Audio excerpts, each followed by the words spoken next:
Hello everyone, I'm Brian. Welcome back. So just to update you, I just ordered the book. Um, I hope it's subtitled. Wait, I hope it's translated. I hope it's dubbed. No, I ordered the physical book. It's I can't really see inside. I hope at least I can read it. I might have to use Google Translate on it. I'm not sure. But anyways, I figured I'd let you know. But I definitely want to finish this first. It's gonna take a while for it to get here anyway. So let's go ahead and just finish up this video, or at least as much as we can. Stories. I've told you the story of the philosopher and the monk. I told this earlier. It's a true thing which I saw. A great philosopher, very respected. He told me once that he had a mild stroke and he was forgetting. Mind was not as quick as it was, and he was forgetting. It's like a multimillionaire who's losing everything suddenly on Wall Street and it becomes a pauper next day. So all that he has worked for all his life, it's gone in a flash, suppose. How depressing that is. And the philosopher was saying, I'm so depressed, I'm feeling great depression. I'm feeling miserable, sorry. And it's understandable. It's understandable. Exactly the same thing I saw with one crucial difference. A monk whom I revered very much, he has passed away. His name is Ram Maharaj Swami Mokshadanandaji. He was our acharya at the training center briefly, very briefly. At that time also he was very old and he was very unwell. He used to have oxygen given to him 8-9 hours a day. Never saw him unhappy, twinkling eyes always. One of the wisest people I've seen. I mean, I don't know if the comparison is good, but I'll make it anyway. Like in Star Wars, you see Yoda. Something like that. Yes. He even spoke like that a little bit. I used to go to him with questions about Vedanta. So one day I went to him. He was one of the greatest scholars we had in the order. Now look, same thing. I went to him one day towards the end of his life with a question, and he thought and he thought and he thought, and he could not remember the answer. A philosophical question.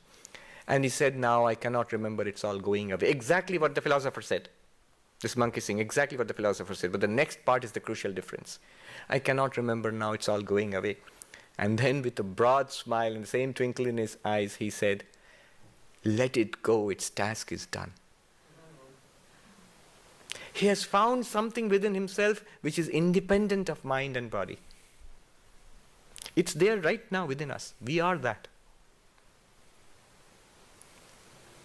Thus dissolving the body and mind, thus merging the body and mind, dissolve yourself into infinity.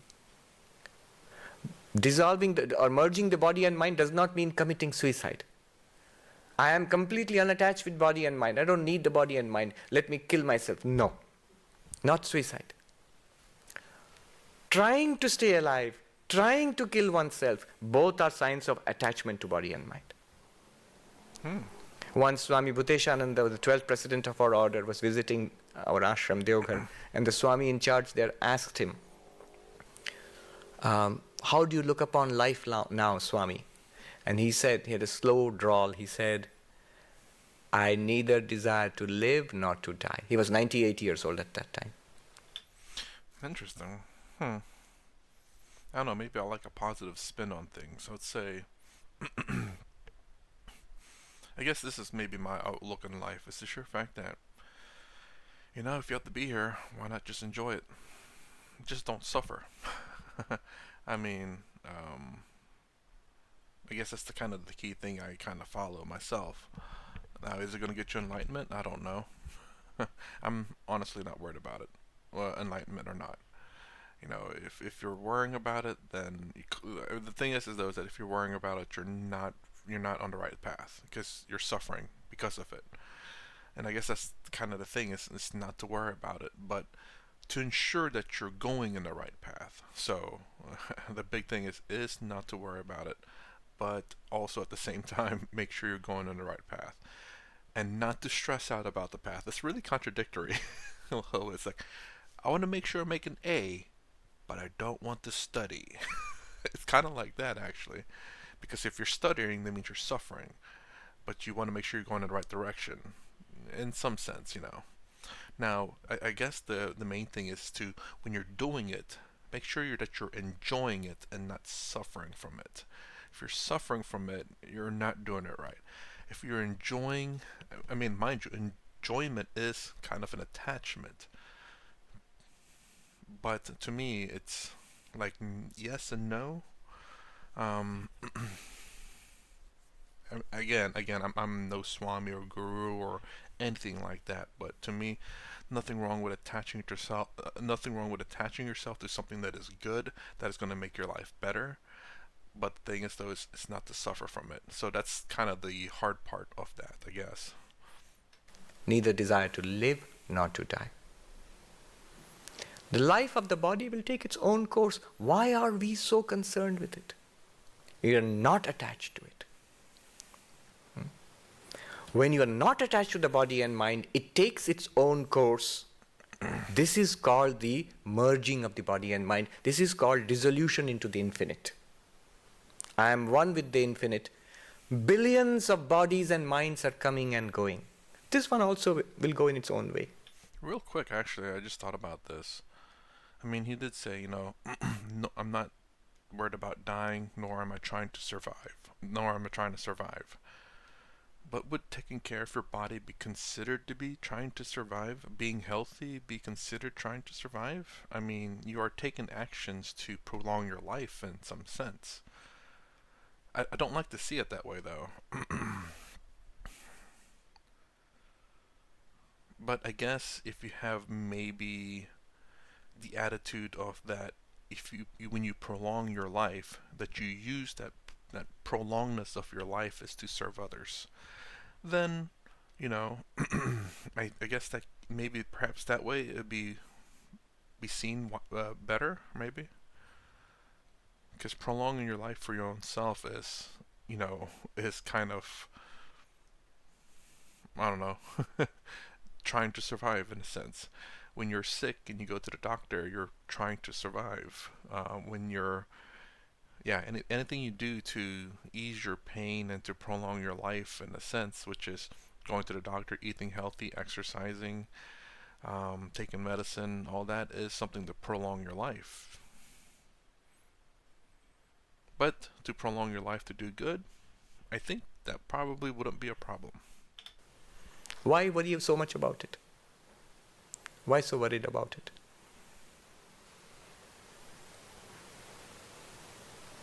This verse in one Sanskrit word, asangatvam. Asanga means detached. Detachment. Non-attachment. This verse, what we read just now, it can be summed up in one Sanskrit word, asangatvam. Asangatvam means non-attachment. Remember, non-attachment is taught as a practice, that you should not be attached to anything. Here, Ashtavakra is not teaching you a practice, it's telling you a fact about yourself. Your highest nature is non-attached. All phenomena arise in your consciousness, are experienced in your consciousness, disappear into your consciousness. The consciousness is not attached to any of it.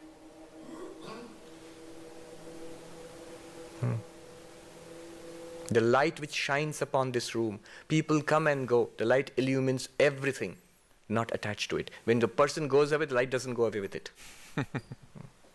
When the person comes here, light does not come here. Light doesn't stick to the person or to the things. It just illumines. You are that light which illumines everything that happens in your life. Asangatvam.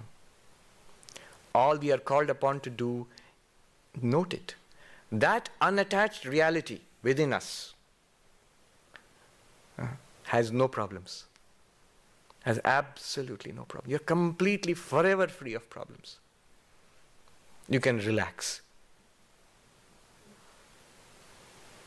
No, that means, Swami, shouldn't I meditate? All the efforts I've been making? Certainly, meditation is done at the level of the mind. Meditate. Good works are done at the level of the body. Go on doing good works. Improve your life. Yes, you can go on. But remember, that which is a witness of the improved life, that is completely unattached to the improved life also. It experiences it. It's a good thing. It's a good project, a hobby to make a better life, a more spiritual life. Yes. I am not even joking. A hobby. From the point of view within yourself, from the level at which you are none other than God. The spiritual efforts that you're making in your life, it's a nice hobby. Vivekananda said, what is all that we do in life? He said, you are polishing the mirror. All that we can do in life is to polish the mirror. When you have polished the mirror enough, look into it, you will see God.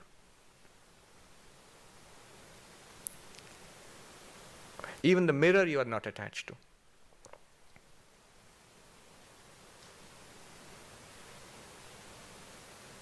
The mind which is now listening to this, which likes this idea, not attached to that mind either.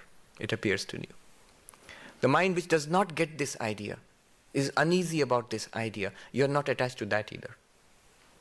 It's just a mind.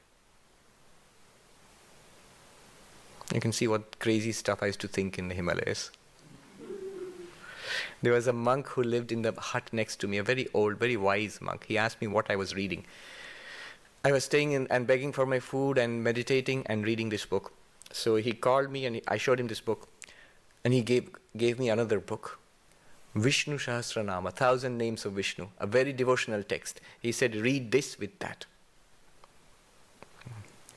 Otherwise, you would run the risk of going out of your mind. Always balance it. Now we shall go into the second one.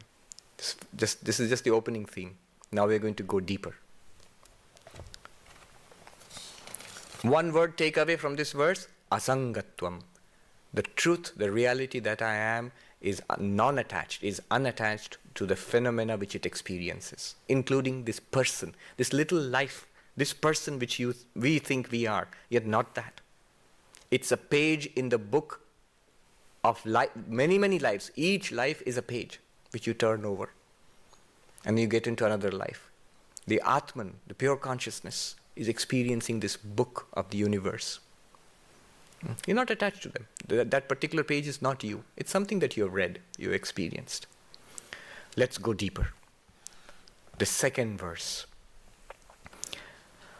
Udeti bhavato vishwam varidheriva budbudaha eti gyatvaikamatmanam evam eva layam vraja.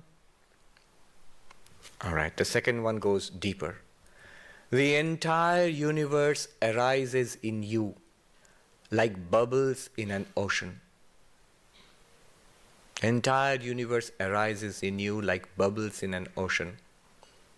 Knowing thus the oneness of the self, the entire universe is one reality, you. Dissolve thus into infinity. What a beautiful point. What a beautiful insight. The entire universe which we experience, it arises in you like bubbles arise in the ocean.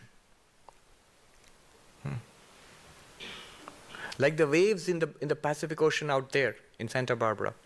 You see, when you say I'm detached from everything, I'm not attached to everything, the impression which comes is, I am a consciousness which is experiencing a universe out there which I'm separate from. It comes and goes. I'm like a beam of light in which motes of dust are floating.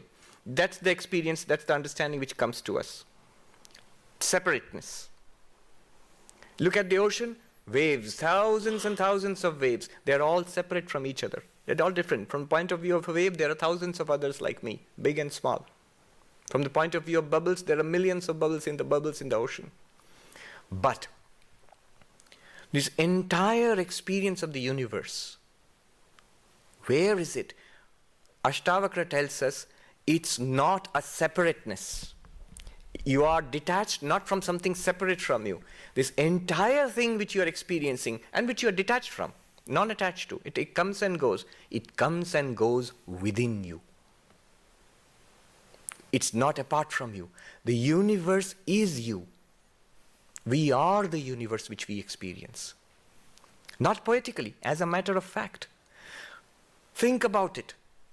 everything that we have experienced in life till now, every person, every incident, every book that you have read, what we have learned, what we have suffered, what we have enjoyed, all of that has been in our consciousness. Have we ever experienced anything outside consciousness? Is it even possible? It's tautological. It's logically impossible. It's logically impossible to experience outside consciousness. You cannot. Whatever has been experienced in your awareness, in your experience. That which is experienced in your consciousness is not separate from it. It arises in your consciousness, shines in your consciousness, disappears back into your consciousness. It is you yourself. The universe arises in you like bubbles in an ocean. Udeti bhavato vishvam. The universe arises from thee, like bubbles arise in an ocean. Exist there, disappear back into it. So what? Gyatva ekam ekatvam atmanam. Gyatva ekam atmanam. Know thus the oneness of the self. The entire universe is one. You see, all the bubbles and the ocean, the waves, the tsunami waves, the little waves, they are all one with the ocean. It's not that there is an ocean in which there are separate things called the waves. The waves are the ocean. The waves have no existence apart from the ocean. They come up in the ocean, they dance about in the ocean, and they go disappear back into the ocean. Every person you have met, every act that you have done, everything that we say, everything that we think, everything that we want, everything that we do not want, those we love, those we do not like, all of that is literally us. Is the consciousness that we are. We are one with the universe. The first reaction of this would be a feeling of oneness with everything and everybody. You're comfortable with everybody. Tremendous love comes. And this love is not directed at one person. It's not directed at one thing. It is infinite love. For you make up your mind that I am in love with everybody. With everybody, without any restriction. It doesn't matter if they are older than you, younger than you, men, women, animals, birds, insects, people you hate, people you dislike. No more hate and dislike. Deep within there can be no hate. Will the right hand hate the left hand? For what? Vivekananda says, no praise or blame can be, where praiser praised, blamer blamed are but one. The universe is one. The Holy Mother's last teaching, simple words, before she passed away, Ma Sharda, she said to her attendant, the world is your own. There is no one who is not your own. Learn to make the world your own.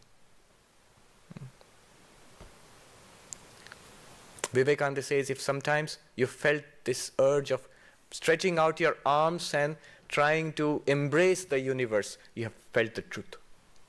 It is you yourself.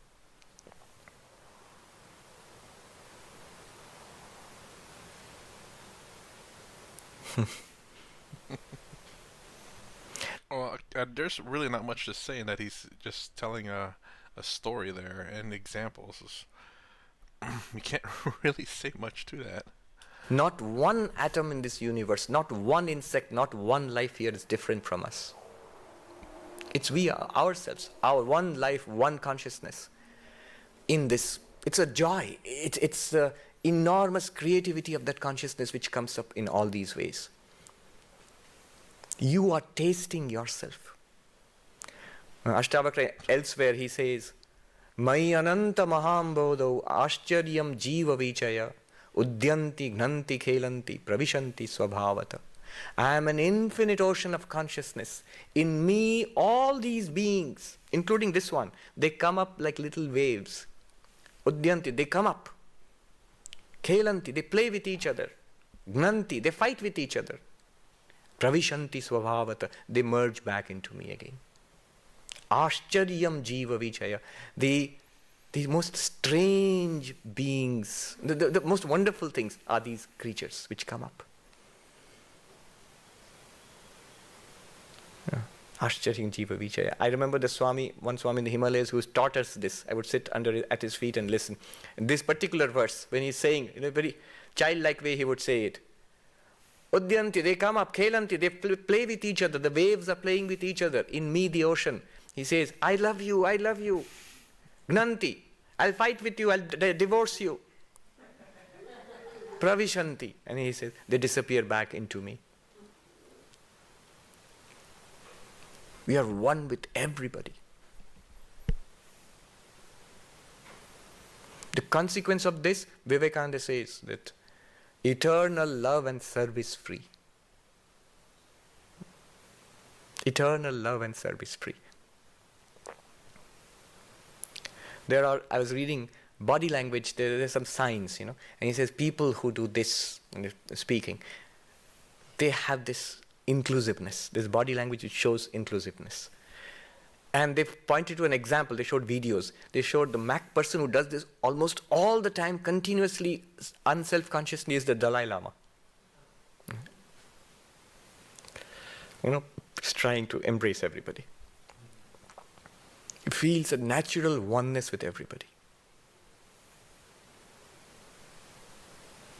These realized saints are like mirrors. They reflect us back onto ourselves. They're completely empty themselves. They include the entire universe within themselves. There is no individualized self there. That's who you are. That's who I am. That's all that's what truly we are. Notice it. Wherever have you ever experienced anything in the universe outside your own awareness? Nowhere.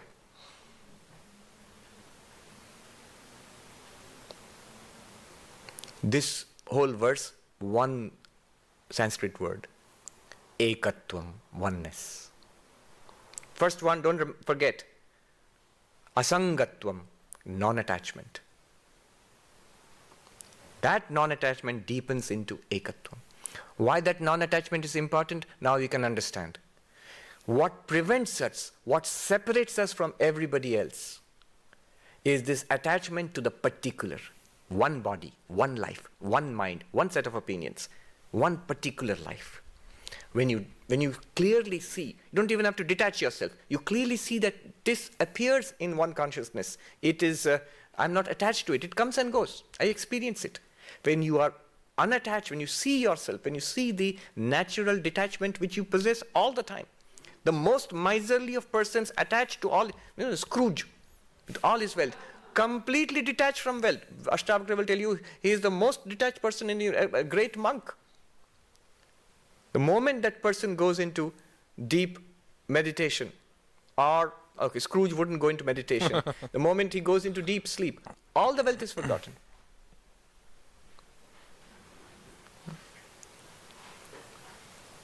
So, we're completely unattached from the particular, then only we can recognize we are one with the universal. So that next step is oneness, ekatvam. You're one with the universe. That pure consciousness, unattached to the particularities of the life, the phenomena which come in our particular life, unattached to that, experiencing it, is one with the universal consciousness.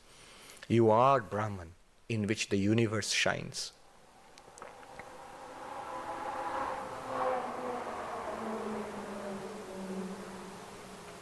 You are the same person in that body and mind experiencing the thrill of racing along. And that person is the same person sitting here listening to Vedanta and trying to meditate and understand what is being pointed out here. One consciousness. Only bodies and minds are different. One wave is breaking into surf there, other wave is rolling along in another part of the ocean. One water, one ocean. Let's go deeper. Even deeper than this. Real quick, let's see. I guess I'll pause right here, but I want to go back to what he said. So I'm pausing the video here, but I kind of want to go over this last little bit. Experiencing the thrill of racing along. And that person is the same person sitting here listening to Vedanta and trying to meditate and understand what is being pointed out here. One consciousness. Only bodies and minds are different. One consciousness, only bodies and mind are different. One wave is breaking into surf there, other wave is rolling along in another part of the ocean. One water, one ocean. Let's go deeper. So I wonder if he meant to say that. I don't think he did. I guess the whole point he's trying to make is the whole point he's trying to make is the sheer fact that we're just one. Not necessarily different bodies, different mind. It's just that's the outward appearance that we have, is that we have different minds and different bodies. But in terms of Advaita Vedanta, that is not the case. You know, we are all one. There's no difference. He did say that a little bit earlier, actually, about I believe he said like all the animals. He didn't say about inanimate objects, but again, from at least my understanding, that he literally means everything. He did say the things we taste is us. We're tasting us, or yeah, which was kind of funny, just because he didn't say what you were eating. Just whatever you're tasting is you.